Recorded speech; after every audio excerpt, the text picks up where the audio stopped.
Halo semua, salam kenal dan selamat datang di channel Animenai. Masih melanjutkan pembahasan light novel Rakudai Kishi no Cavalry sebelumnya, di mana di akhir volume 16 chapter 1, kita diberitahu bahwa cabang Liga Jepang telah menangkap 90% dari tahanan yang melarikan diri dengan bantuan ksatria siswa yang dikerahkan melalui konvensi khusus Itsuki Kurogane. Dan sebelum kita mulai dengan kelanjutan dari pembahasannya, seperti biasa, jangan lupa siapkan cemilan sebelum melanjutkan menontonnya biar lebih asik aja pastinya. Rakudai Kishi no Cavalry volume 16 chapter 2 dengan judul Sword Eater melawan Star of Naniwa. Cerita dimulai dengan memperlihatkan situasi saat ini di gedung bertingkat tinggi Liga Bangsa-Bangsa Ksatria Penyihir Cabang Jepang di Tokyo. Terlihat ada sekitar 30 siswa dari Akademi Hagun dan Akademi Donro yang diundang ke konvensi khusus sedang berkumpul di sana. Mereka diberitahu bahwa negara lain belum pulih dari gejolak yang disebabkan oleh Orgaule. Dan Jepang adalah satu-satunya yang telah menyelesaikan situasi mereka sendiri dengan lebih dari 90% dari tahanan yang melarikan diri telah ditangkap kembali.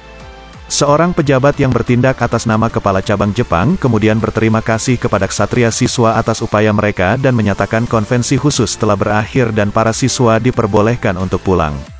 Hal itu karena ksatria penyihir Liga dapat mengurus pekerjaan yang tersisa.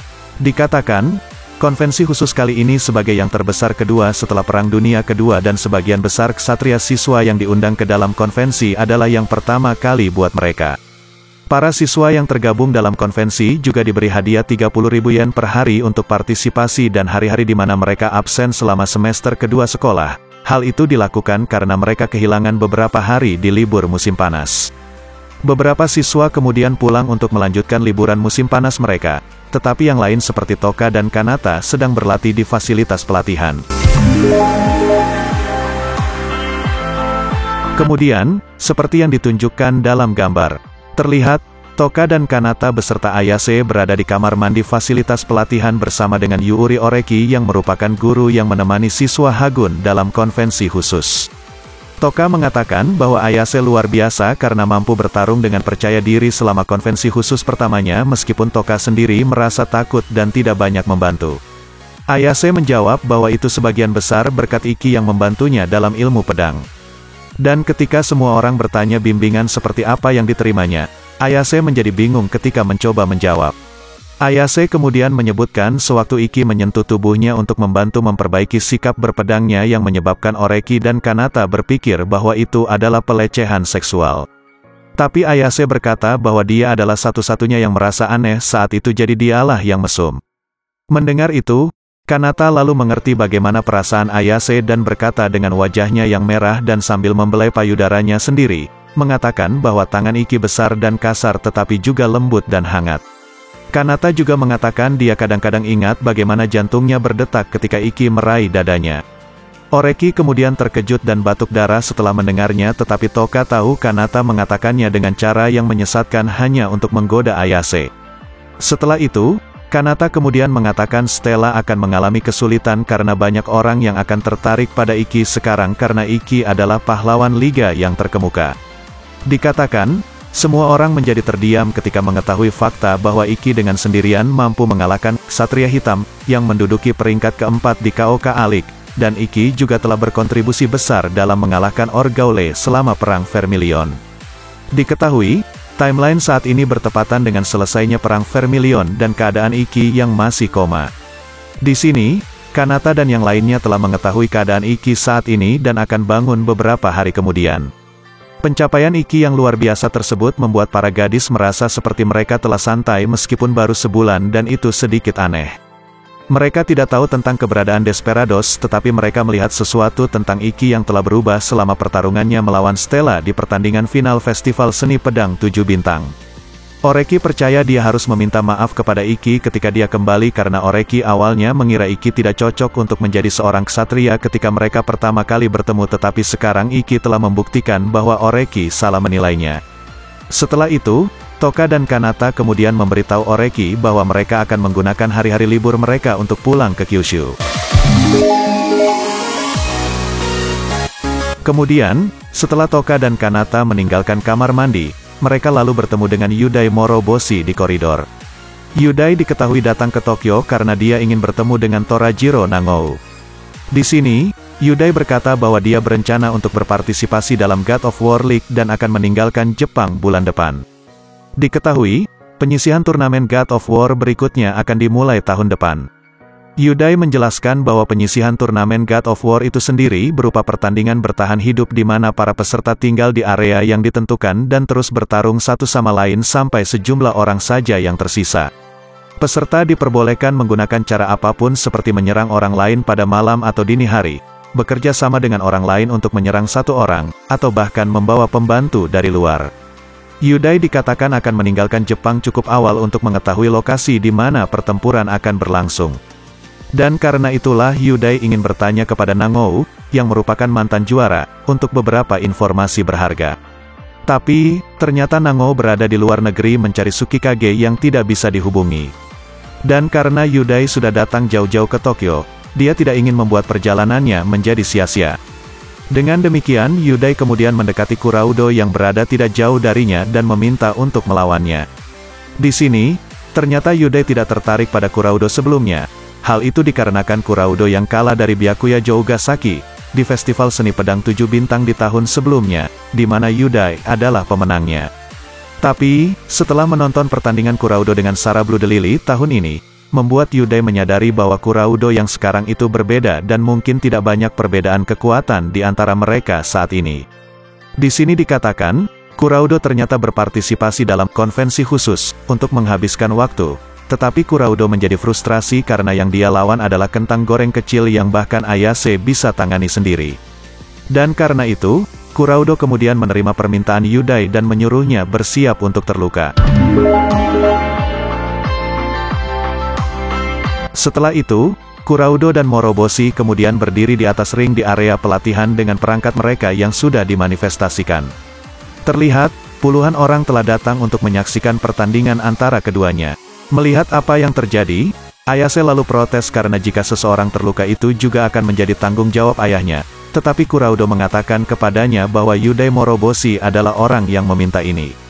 Mendengar itu, Toka lalu menambahkan bahwa arena pertarungan adalah milik Liga dan Oreki di sini akan bertindak sebagai wasit. Ternyata, Toka juga tertarik pada siapa yang akan menang dalam pertandingan antara Yudai dan Kuraudo.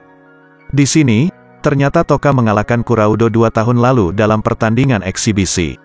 Akan tetapi, Toka berpikir bukan berarti karena kekalahan Kuraudo darinya akan membuat Kuraudo kalah melawan Yudai saat ini.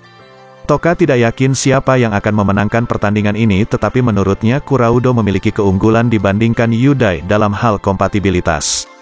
Dan karena ini bukan pertandingan resmi, Kuraudo tidak menunggu wasit memberikan sinyal dimulainya pertarungan dan langsung menyerang Yudai. Namun, terlepas dari start awal Kuraudo yang tidak adil, Yudai masih sempat mencegat dengan meluncurkan dorongan tombaknya ke arah Kuraudo. Hal itu menyebabkan Kuraudo melompat mundur dan menerima luka kecil. Yudai kemudian memberitahu Kuraudo bahwa, jika terus meremehkannya maka Kuraudo akan kehilangan kepalanya.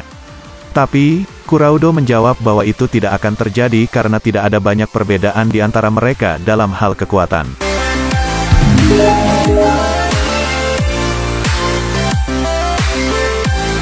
Dikatakan, perangkat yang bernama Orochimaru, milik Kuraudo Kurashiki saat ini berbeda dari sebelumnya dan berada dalam bentuk 2 pedang. Dalam pertarungan ini, Yudai yang menggunakan gaya tombak, hanya terlihat menunggu sampai lawannya berada dalam jangkauan tombaknya dan kemudian berencana menyerang ketika itu terjadi. Dan saat Kuraudo berada dalam jangkauan tombaknya, Yudai dengan sigap langsung memberikan serangkaian tusukan dari tombaknya yang begitu cepat. Tetapi Kuraudo masih bisa menghindari tusukan tombak tersebut. Melihat apa yang terjadi di arena, Toka menjelaskan kepada Ayase bahwa salah satu alasan mengapa Kuraudo memiliki keunggulan dibandingkan Yudai adalah karena marginal counter miliknya. Marginal counter itu sendiri adalah kemampuan Kuraudo yang memungkinkannya memiliki refleks yang super cepat. Dikatakan, serangan Yudai sebagian besar adalah tusukan dari tombaknya yang memiliki tipe titik serangan yang mudah dibaca dan serangan seperti itu sulit untuk mengalahkan Kuraudo yang memiliki refleks yang super cepat. Di sini, Yudai menggunakan Houkiboshi untuk menutupi kelemahan serangan tipe titik miliknya tetapi, marginal counter milik Kuraudo memungkinkannya untuk menghindari tusukan bahkan setelah arah tusukan itu berubah. Setelah itu, Kuraudo kemudian meluncurkan sebuah serangan yang bernama Hebigami, tetapi Yudai mampu melawannya dengan meluncurkan Tiger Bite, yang berhasil merusak kedua pedang Kuraudo. Serangan mental yang diterima Kuraudo akibat perangkatnya yang rusak menyebabkan Kuraudo mengambil langkah mundur. Namun, mental Kuraudo segera pulih setelah pedangnya yang telah rusak dan menyusut terlihat mulai memanjang dan kembali ke bentuk panjang aslinya. Melihat apa yang dilakukan Kuraudo, Toka kembali menjelaskan kepada Ayase bahwa ini adalah alasan kedua mengapa Kuraudo memiliki keunggulan dibandingkan Yudai.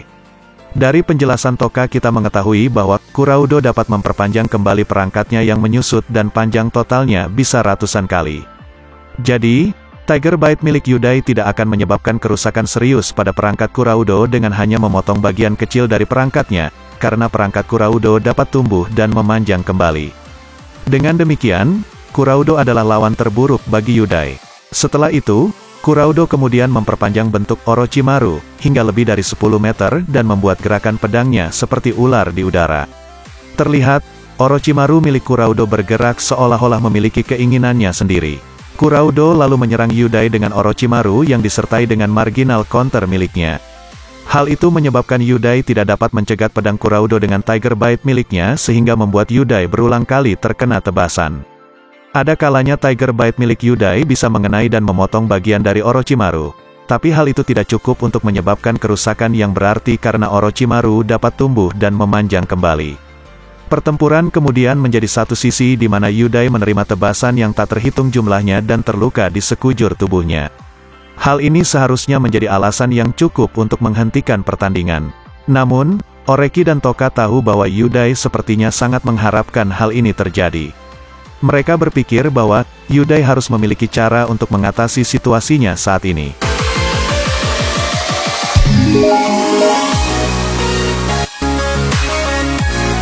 Setelah itu, Scan kemudian berpindah di Akademi Bukyoku, tepatnya di wilayah Kinki. Terlihat Byakuya Jougasaki yang sedang diwawancarai oleh seorang siswi bernama Yagokoro yang merupakan kepala klub surat kabar. Yagokoro awalnya ingin mewawancarai Yudai Moroboshi, tetapi ternyata Yudai saat ini berada di Tokyo. Di sini, kita diberitahu tentang Byakuya Jougasaki yang ternyata tidak sepopuler bintang Bukyoku lainnya, yaitu Yudai dan Momiji Asagi. Dikatakan, Yudai memiliki karisma yang luar biasa, dan Momiji sangat populer dengan penampilan gadis imutnya. Di sisi lain, Byakuya selalu menang dengan membuat lawannya keluar arena dan hal itu membuat Byakuya terlihat biasa-biasa saja. Namun, meski begitu Yagokoro ingin menulis artikel yang mendalam menggunakan sudut pandang seorang ahli.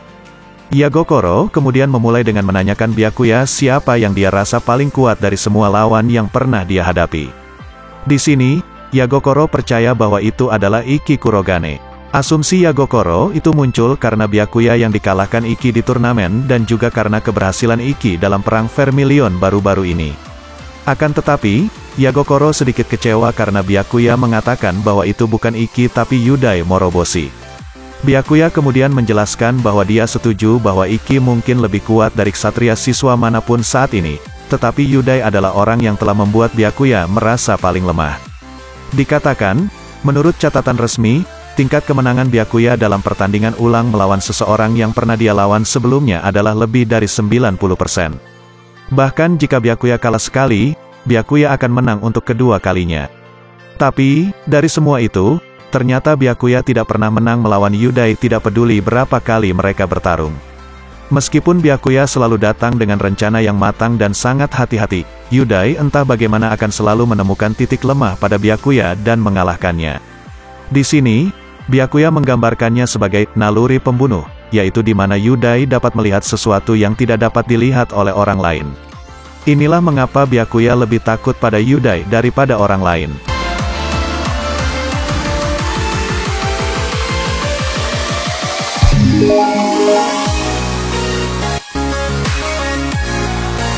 Setelah itu, Scan kemudian berpindah kembali di gedung fasilitas pelatihan milik Liga di Tokyo di mana Yudai sedang melawan Kuraudo.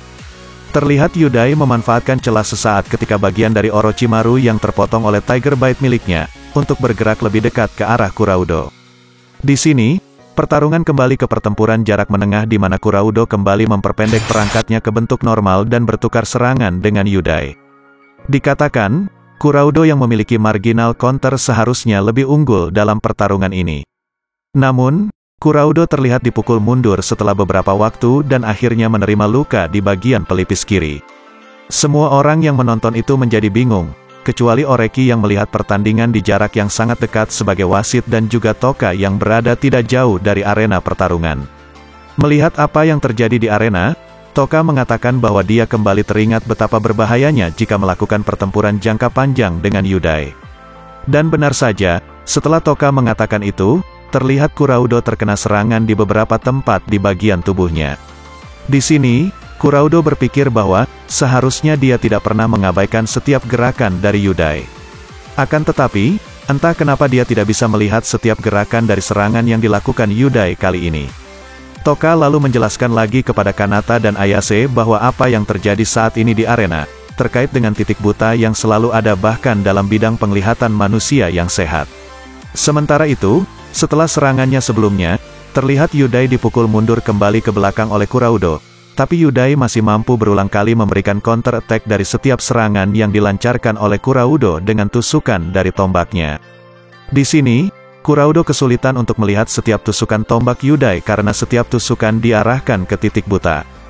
Dikatakan, tidak seperti trackless step yang sering digunakan oleh Toka dan Iki, di mana trackless step ini dapat menyebabkan lawan tidak dapat melihat sesuatu yang bisa dilihat, sedangkan tusukan tombak dari Yudai ini dinamakan blind spot thrust, yaitu teknik yang membuat setiap serangan Yudai tidak terlihat sehingga Kuraudo tidak bisa bereaksi dengan cepat.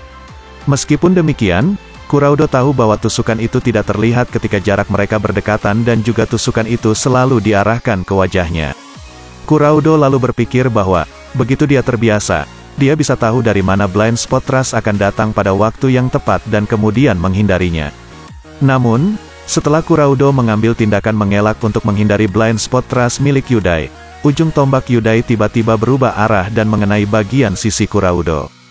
Diketahui, hal itu bisa dilakukan karena Yudai menggunakan Houkiboshi, segera setelah menyerang dengan blind spot thrust miliknya. Bahkan Kuraudo tidak dapat melakukan marginal counter yang merupakan skill andalannya untuk menghindari setiap serangan dari Yudai. Kemudian, dengan tidak dapat digunakannya marginal counter, otomatis Kuraudo tidak bisa menghadapi blind spot thrust yang dikombinasikan dengan Houkiboshi, yang selalu diarahkan ke titik buta Kuraudo. Dikatakan, penggunaan taktik untuk mengontrol aliran pertarungan adalah hal yang membuat Yudai sangat kuat. Di sisi lain, terlihat Kuraudo tidak bisa lagi bertahan melawan Houkiboshi menggunakan pedangnya. Hal itu dikarenakan tombak Yudai telah dibalut dengan Tiger Bite yang selalu menghancurkan perangkat Kuraudo setiap kali perangkatnya memanjang. Kuraudo lalu mencoba untuk membuat jarak dari Yudai, tetapi Yudai tidak membiarkannya melakukan itu.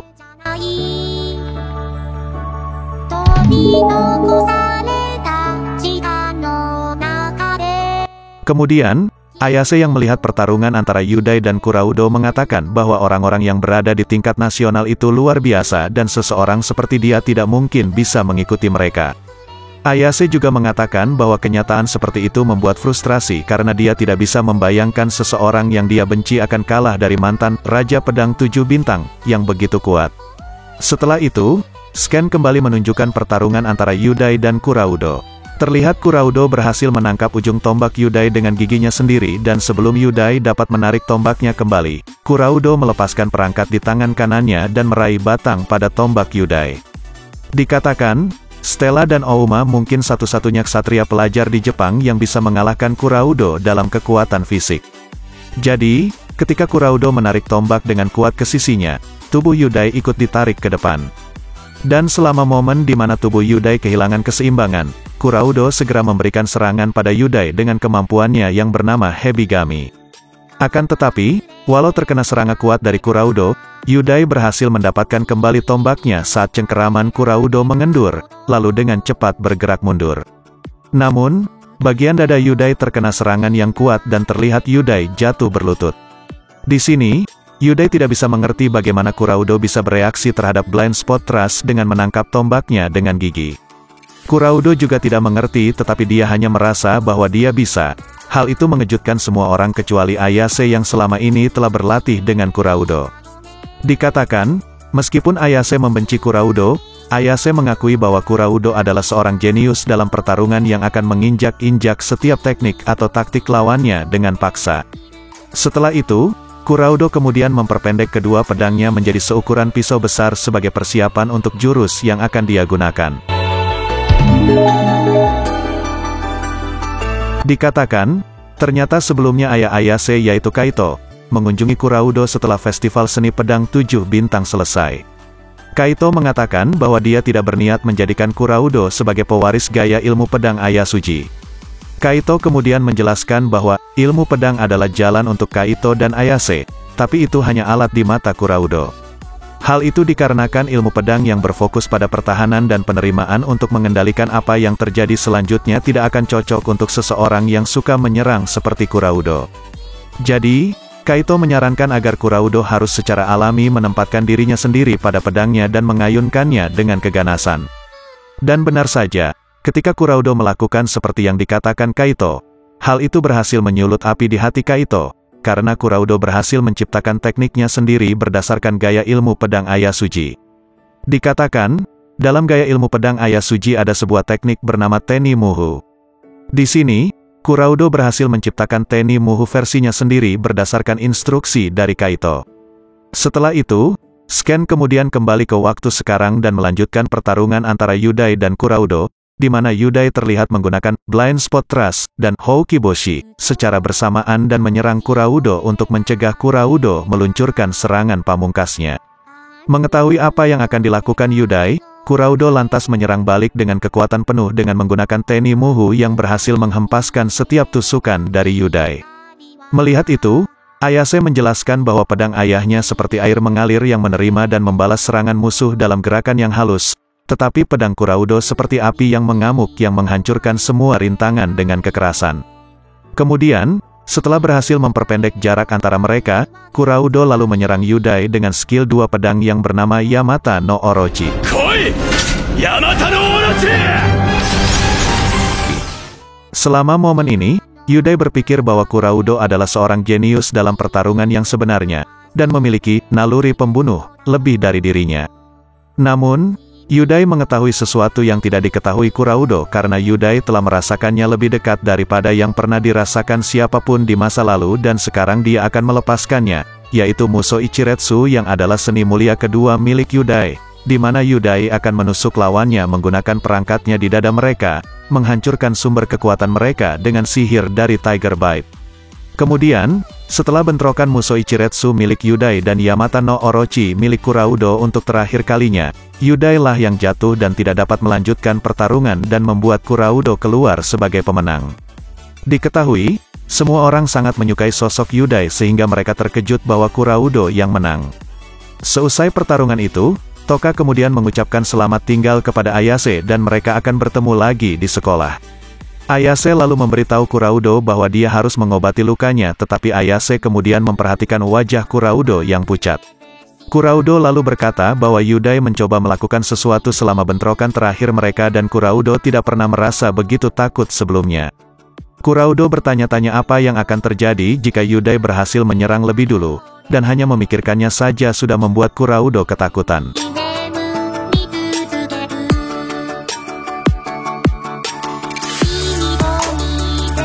Kemudian, setelah semua yang terjadi di gedung fasilitas pelatihan milik Liga di Tokyo, cerita lalu berpindah di pegunungan Owu, tepatnya di wilayah Tohoku.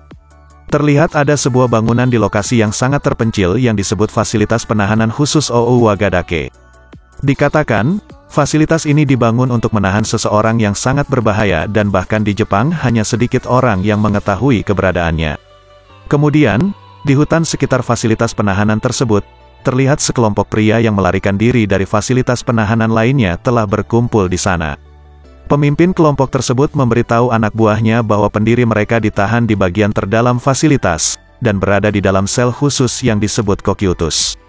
Sel tersebut menggunakan gas dengan suhu yang sangat rendah dan telah memenjarakannya dalam sebuah es. Pemimpin kelompok percaya bahwa mereka dapat membebaskan tahanan yang dia sebut sebagai pendiri mereka itu karena fasilitas tersebut memiliki sedikit penjaga. Diketahui, tujuan para tahanan adalah untuk menghancurkan kerusakan umat manusia dan untuk memberitahu semua orang bahwa perang adalah satu-satunya jalan menuju berkat Tuhan, dan untuk mewujudkan hal itu mereka membutuhkan seseorang yang sedang ditahan di fasilitas penahanan tersebut. Namun, Kurono Shingouji tiba-tiba muncul dengan lampu sorot besar di belakang mereka seperti yang ditunjukkan dalam foto. Kurono lalu segera menggunakan kemampuannya yang bernama Clock Draw, yang mana ratusan peluru tiba-tiba ditembakkan dan langsung melumpuhkan para tahanan tersebut. Setelah itu, Direktur Fasilitas Penahanan khusus berterima kasih kepada Kurono dan Itsuki atas bantuan mereka dalam menangkap orang-orang yang datang ke sini. Dia juga bertanya-tanya bagaimana orang-orang itu dapat menemukan tempat ini meskipun informasi tentang fasilitas itu sangat terbatas sampai-sampai tidak ada secara resmi. Itsuki lalu menjawab bahwa ada periode di mana Tendo Usu atau sering dikenal dengan orang-orang dari Jalan Surga, mendapat dukungan dari orang-orang di dalam pemerintahan yang menentang Jepang dan telah bergabung dengan Liga setelah perang. Dan sepertinya orang-orang itulah yang memberitahukan tentang lokasi fasilitas penahanan ini.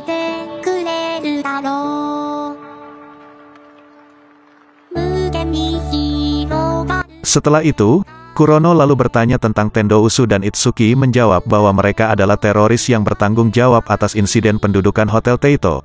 Insiden itu merupakan tindakan terorisme terburuk di Jepang setelah Perang Dunia Kedua. Diceritakan, setelah perang, serangkaian gangguan yang disebut konflik anti keamanan terjadi sebagai akibat dari protes terhadap keputusan Jepang yang melepaskan koloni mereka dan bergabung dengan Liga. Di saat itu juga, para belajar sekolah menengah dan guru mereka yang berasal dari Perancis, Italia, dan Inggris datang ke Jepang untuk menghadiri pertandingan persahabatan internasional, yang diselenggarakan sebagai bagian dari kampanye positif. Namun, mereka disandera di hotel tempat mereka menginap. Dan setelah itu, sebuah pertempuran kemudian terjadi di mana para tamu dari luar negeri juga terlibat dan itu menyebabkan 145 orang tewas dan 280 orang terluka parah. Dikatakan, hal ini terjadi jauh sebelum Kurono lahir, sehingga yang Kurono ketahui hanyalah kelompok agama, bertanggung jawab atas insiden tersebut. Tidak sampai di situ, Itsuki lalu menambahkan bahwa Tendo Usu adalah orang-orang yang memuji perang dan membenci perdamaian. Mereka berbeda dari rebellion yang mencoba menciptakan dunia di mana Blazer berada di puncak hierarki melalui cara-cara kekerasan dan dimotivasi oleh keinginan yang egois. Bagi Tendo Usu, kekerasan dan konflik bukanlah sarana melainkan tujuan itu sendiri. Mereka percaya pertempuran adalah cara hidup yang benar dan memuji kemajuan dan pertumbuhan yang lahir darinya sebagai berkah dari Tuhan. Dikatakan, Jepang pada waktu itu terbagi menjadi dua faksi. Yang pertama adalah partai berkuasa yang mendukung perdamaian dengan bergabung dengan Liga, dan yang kedua adalah partai oposisi yang mendukung supremasi melalui rencana rekolonisasi Asia. Di sini, para Tendo Usu bergabung dengan pihak oposisi karena mereka berharap rencana rekolonisasi Asia akan memicu Perang Dunia Ketiga. Dan insiden pendudukan Hotel Teito adalah contoh yang bagus tentang betapa berbahayanya ideologi mereka. Itsuki lalu menjelaskan lagi bahwa, ada satu hal lagi yang ternyata tidak dipublikasikan untuk melindungi privasi para korban. Yaitu sekitar 30 mahasiswa yang datang ke Jepang pada waktu itu dikumpulkan di sebuah ruangan dan kemudian dipaksa untuk saling membunuh dan hanya satu yang selamat. Diketahui, para siswa itu tidak dapat menentangnya karena pendiri Tendo Usu yang sangat kuat ada di sana. Semua siswa laki-laki dan perempuan pada saat itu percaya bahwa tidak satu pun dari mereka yang akan selamat jika mereka mencoba melawannya dan karena itu mereka pun tidak punya pilihan selain saling membunuh satu sama lain. Menurut siswa terakhir yang berhasil selamat, setiap kali seorang siswa meninggal, sang pendiri Tendo Usu ini akan menangis seolah-olah anaknya sendiri yang terbunuh.